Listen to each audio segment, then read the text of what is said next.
এখন সেপ্টেম্বর মাস চলছে। এখন গোলাপ গাছের কিছু যত্ন করে না দিলে আগামী সিজনে আমরা ভালো ফুল পাবো না। তো এই জন্য গোলাপ গাছের যা ইয়েগুলো আছে, মরা ডাল বা এরকম আগা বেরিয়েছে, এগুলো আমি এরকম করে ছেটে কেটে দেব। এগুলোকে একটু ছেটে দেব।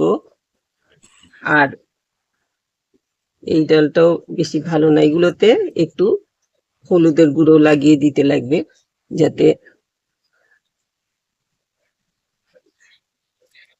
ডিস্টার্ব না হয়, ডাইব্যাক না হয়, সেই জন্য এগুলোতে একটুখানি হলুদের গুঁড়ো দিয়ে দেবো। তো শুকিয়ে গেছে, এটা পুরোটাই ফেলে দিই। দেখে দেখে এইগুলো ভালো করে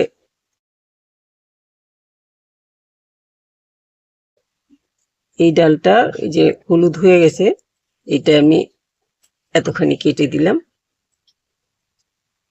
এটার কি অবস্থা দেখা যাক। এটা ঠিক আছে মোটামুটি, এটা এইগুলো থাকবে। আর বাড়তি ছোটখাটো ডালগুলো যেগুলো বাড়তি মনে হয় সেইগুলো কেটে বাদ দিয়ে দিতে লাগবে যাতে গাছটা ভালোভাবে হয়। এখন যদি আমরা ভালো করে একটু যত্ন করে একটু সার টার দিয়ে না দিই, তাহলে কিন্তু গাছের আমরা সিজনে গিয়ে রেজাল্ট ভালো পাবো না। তো সেই জন্য একটু সার দিয়ে দিতে লাগবে গাছে। তো এই এখন এমন সময় যে গাছটাকে কিন্তু রিপোর্ট করা যাবে না। রিপোর্ট করলে এই সেপ্টেম্বর মাসে, এখন যদি রিপোর্ট করি তাহলে গাছ, গোলাপ গাছ অনেক সময় মরেও যেতে পারে। তো এই জন্য এখন আমরা রিপোর্ট করব না, কিন্তু এরকম করে ওপর থেকে মাটিটা, পুরোনো মাটি যতটুকু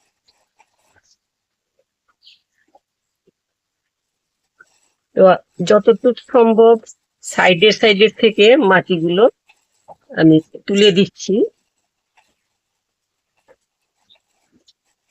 শেকড় বেশি ডিস্টার্ব না করে মাটিগুলো তুলে দিচ্ছি।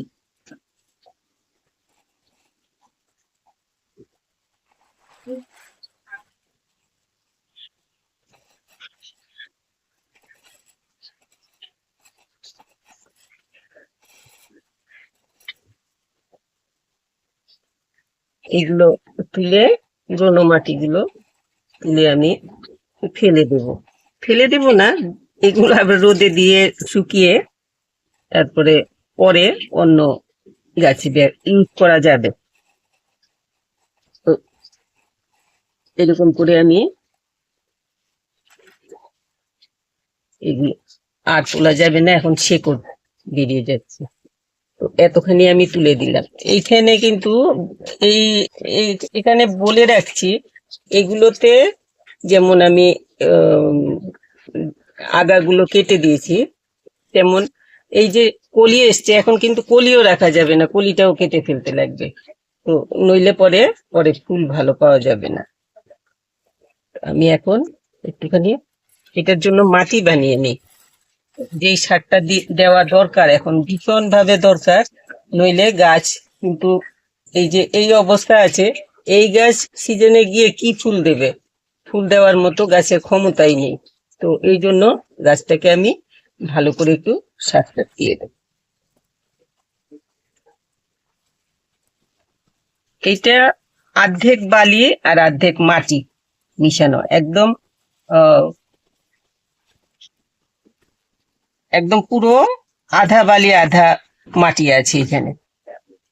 এটা আমি মিশিয়ে নিয়ে এসছি একসাথে।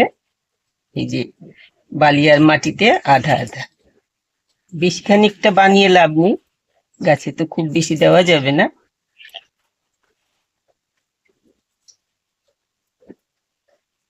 এগুলো একটু পরিষ্কার করে নিচ্ছি। কিছু নিচের থেকে, বাগান থেকে আনি আমি যে দিকটাতে বালি আছে সেখান থেকে একটু বালি আনি, একটু মাটি আনি। তো এই আবর্জনা থাকে, এগুলো বেছে না দিলে ঘাস টাস উঠে যায়। এই যে ঘাসের শেকড়গুলো, এগুলো কিন্তু খুব বাজে। এগুলো যদি একবার হয়ে যায় তাহলে এগুলো ছাড়ানো মুশকিল হয়ে যায়। ওইটাই দেখে নিচ্ছে, আমার নিচে বাগানে অনেক হয়ে গেছে এগুলো। তো ওইখানে কিছু হতে পারছে না, করতে পারছি না, কিছু লাগালে পরে ঘাস উঠে ঢেকে দিচ্ছে সব। তো এইটা হলো অর্ধেক বালি আর অর্ধেক মাটি। এখন এটার মধ্যে আমি এই এতটুক, এইটার এইরকম 3 ভাগের 1 ভাগ আমি নিচ্ছি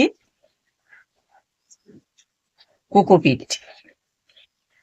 আর কোকোপিটের সাথে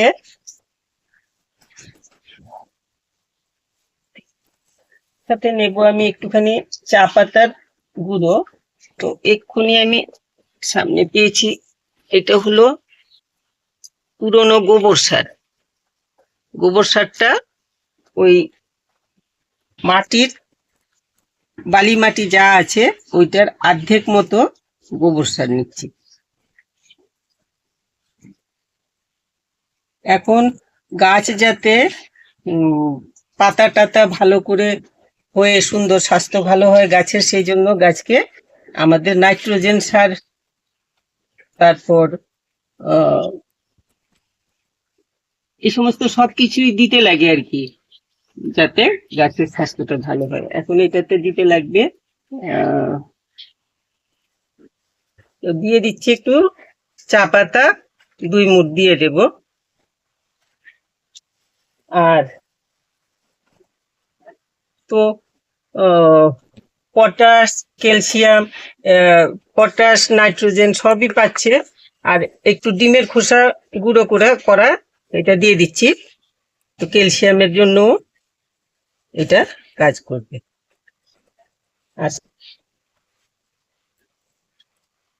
সাথে দিয়ে দিচ্ছি একটু নিম পাতার গুঁড়ো।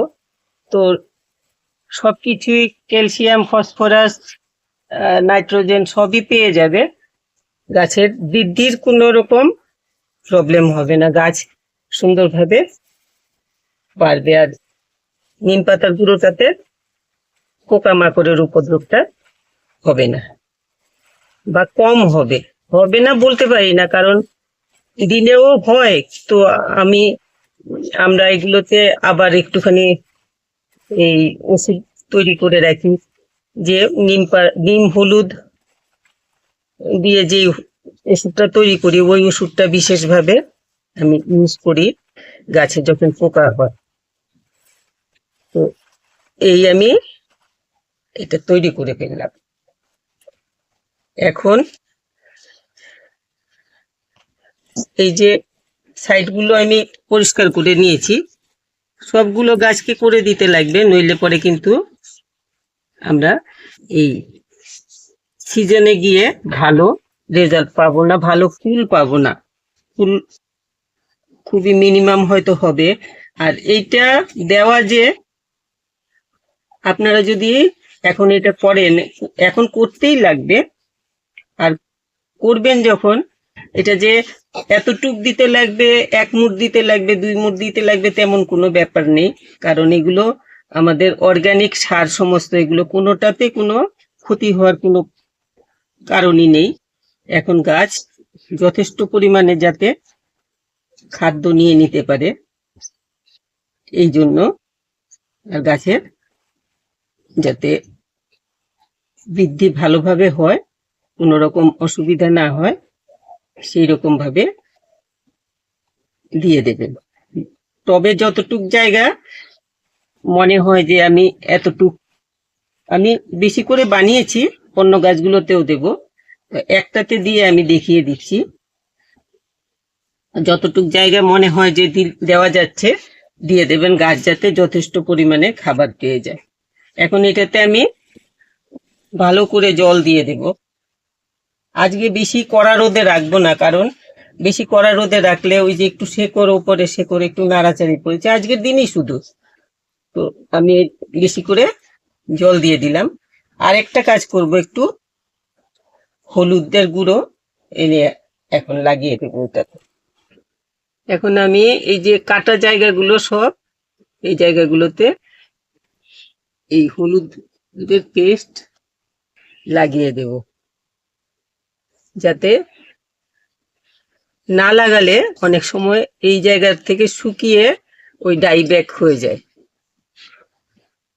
তো আপনারা এরকম করে কাটলে পরে জায়গাগুলোতে হয় হলুদের গুঁড়ো লাগান বা ফাঙ্গিসাইড লাগান, কিছু একটা লাগিয়ে দেবেন, যেটা ইউজ করেন সেটা লাগিয়ে দেবেন। এগুলোতে একটুখানি বেশি বৃষ্টিতে একটু ফাঙ্গাসের অ্যাটাকই হয়েছিল, তো আমি আগে একবার ওষুধ দিয়েছি, এখন মোটামুটি ঠিক আছে, তবু আবার ওষুধ দিতে লাগবে। এরকম ভাবে আপনারা এইগুলোকে এক্ষুনি যাদের বাড়িতে গোলাপ গাছ আছে এক্ষুনি এগুলোর এইভাবে একটুখানি যত্ন নিয়ে নিন, তাহলে আগামী সিজনে ভালো রেজাল্ট পাবেন, ভালো ফুল হবে, ফুলের সাইজও ভালো হবে, গাছের স্বাস্থ্য ভালো হলে ফুলের সাইজ ভালো হবে, বেশি ফুল পাবেন।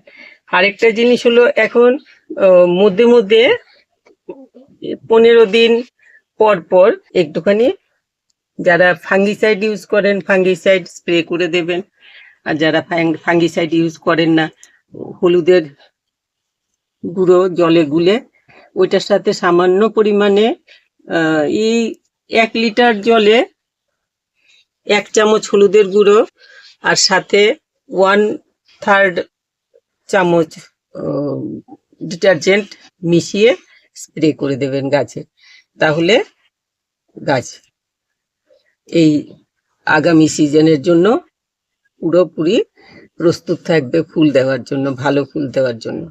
তো আমি একটা একটা করে শুরু করেছি, আগে আরেকটা করেছিলাম, আজকে এটা করে দেখালাম আপনাদেরকে। তো আপনারা এইগুলোকে সুন্দর করে এরকম ভাবে, এটা জলে সরে গেছে মাটিটা, এরকম ভাবে সুন্দর করে গাছে সার টার দিয়ে গাছকে আগামী সিজনের জন্য তৈরি করুন। তবে এই সেপ্টেম্বর মাসটাই হলো গোলাপ গাছকে রেডি করার জন্য একদম খুবই উপযুক্ত মাস। এখন গোলাপ গাছকে একটুখানি যত্ন না নিলে কিন্তু গাছ মরেও যেতে পারে, কারণ খাবার টাবারের অনেক অভাব হয়ে যায় এদের।